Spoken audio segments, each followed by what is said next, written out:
Assalamualaikum warahmatullahi wabarakatuh. Selamat pagi anak-anak, apa kabar hari ini? Semoga selalu dalam keadaan sehat.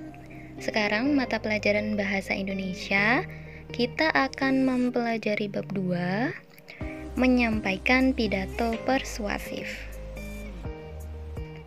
Tujuan pembelajaran. Nantinya di bab 2 ini kita akan ada 4 pertemuan.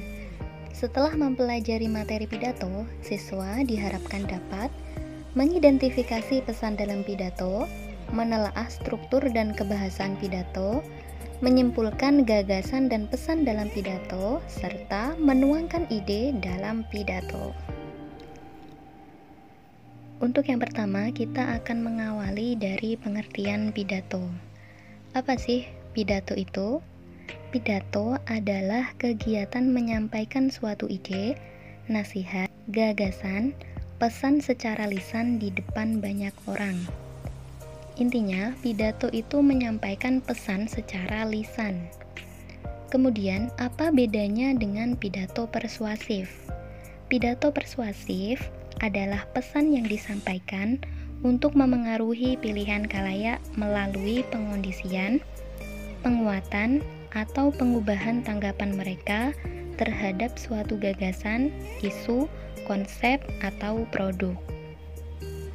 Atau lebih spesifiknya, kalau pidato menyampaikan pesan, sedangkan pidato persuasif ini selain menyampaikan pesan, juga tujuannya memengaruhi pilihan dari khalayak untuk mengikuti pesan yang telah disampaikan.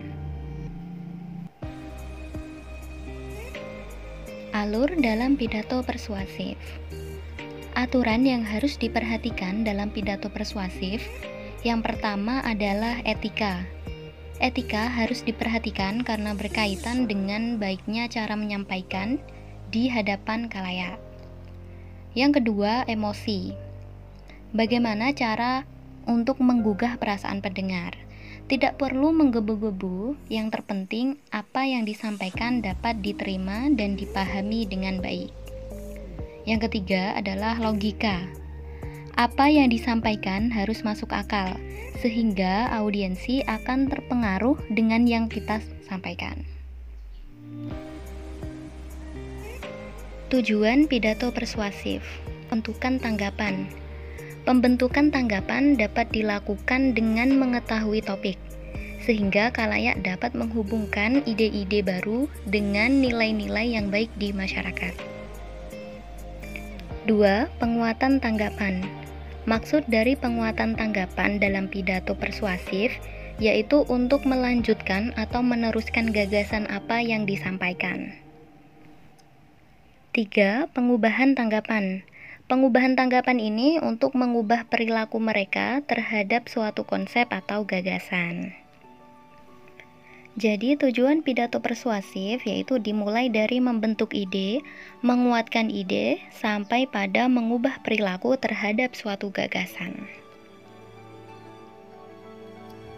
Metode dalam pidato persuasif. Ini adalah cara-cara berpidato persuasif. Pertama, metode serta-merta atau spontanitas. Artinya tanpa persiapan. Biasanya dipakai dalam keadaan mendadak tanpa persiapan yang cukup, yang hanya didasarkan kemampuan atau kemahirannya dalam berbicara. Kedua, metode menghafal. Kalau spontanitas tadi tanpa persiapan, sedangkan metode menghafal ini dilakukan dengan persiapan yang matang, sudah dihafal terlebih dahulu untuk disampaikan kepada banyak orang. 3. Metode naskah. Metode menghafal dilakukan tanpa teks, sedangkan metode naskah menggunakan teks. Artinya, pidatonya disampaikan dengan cara membaca naskah atau teks. Metode yang terakhir yaitu metode ekstemporan. Metode ekstemporan hanya poin-poin pokok yang akan disampaikan, jadi hanya intinya saja. B. Menyimpulkan hasil identifikasi pidato persuasif. Yang pertama, langkah-langkah yang harus diperhatikan dalam menemukan hal pokok dalam pidato. yaitu dengan mendengarkan pidato secara saksama dan penuh konsentrasi. Selanjutnya, mencatat hal-hal penting dari isi pidato yang didengar. Hal-hal yang perlu diperhatikan ketika menyimpulkan isi pidato, yang pertama, konsentrasi. Pada tahap konsentrasi, harus diperhatikan apakah pidato yang disampaikan memiliki pembukaan yang kuat, mampu merebut perhatian audiens, dan mempunyai kelayakan. Kedua, memahami isi pidato. Isi pidato sebaiknya berisi pokok pikiran untuk mendukung pandangan kalian. Isi pidato yang logis nantinya akan mudah dipahami oleh khalayak. Yang ketiga, membuat catatan. Buatlah catatan kecil untuk mencatat pokok-pokok pikiran pidato. Yang terakhir, menyimpulkan isi pidato. Menyimpulkan isi pidato menggunakan kalimat kalian sendiri tanpa mengubah inti atau makna pidato. Struktur teks pidato persuasif. Struktur pidato persuasif terdiri dari 3 bagian, yaitu pembukaan, isi, dan penutup pidato. Struktur yang pertama yaitu pembukaan. Pembukaan terdiri dari 3 bagian, yaitu salam pembuka, ucapan penghormatan, dan ucapan syukur. Pertama, salam pembuka. Contohnya, Assalamualaikum warahmatullahi wabarakatuh, salam sejahtera bagi kita semua. Selanjutnya, ucapan penghormatan. Biasanya dilakukan dengan menyebutkan orang yang dianggap lebih tinggi jabatannya terlebih dahulu, kemudian sampai berada pada jabatan yang paling bawah. Contohnya, kepala sekolah, guru-guru, wali murid, dan seterusnya. Yang terakhir yaitu ucapan syukur. Ucapan syukur biasanya dibacakan karena rasa syukur terhadap Tuhan karena dirinya dan para tamu diberikan kesehatan dan kesempatan untuk dapat berkumpul dan menghadiri acara pidato tersebut. Kedua, isi pidato. Isi pidato ini merupakan bagian paling penting karena mengandung inti dari sesuatu yang akan disampaikan. Struktur yang terakhir yaitu penutup pidato. Penutup pidato merupakan akhir dari sebuah pidato. Penutup yang baik dalam berpidato yaitu harus memuat pertama kesimpulan yang ringkas dari materi yang dijelaskan, kemudian permintaan maaf kepada pendengar jika ada salah atau perkataan yang menyinggung, kemudian yang terakhir salam penutup. Bisa ditutup dengan wassalamualaikum warahmatullahi wabarakatuh. Pembahasan terakhir pada pertemuan kali ini yaitu membahas tentang ciri kebahasaan teks pada pidato persuasif.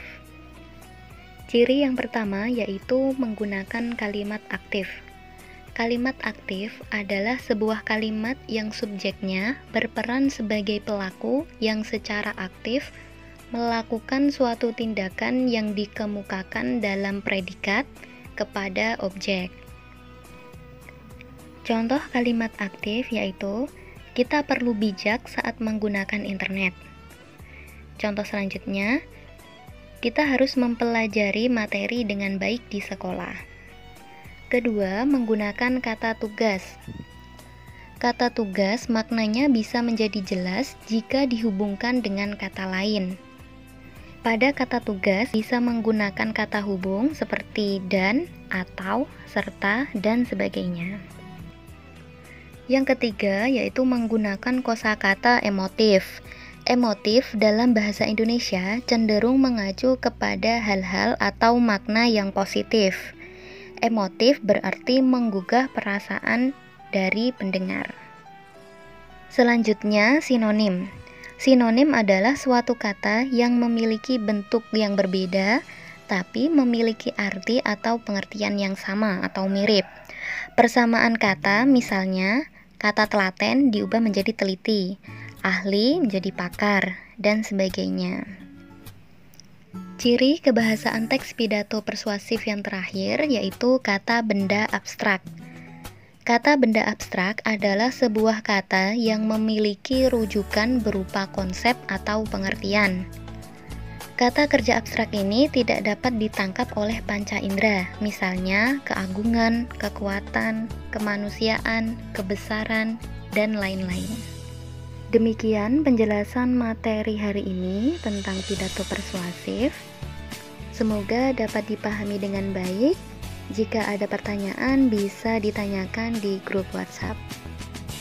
Bu Nurul akhiri pembahasan hari ini.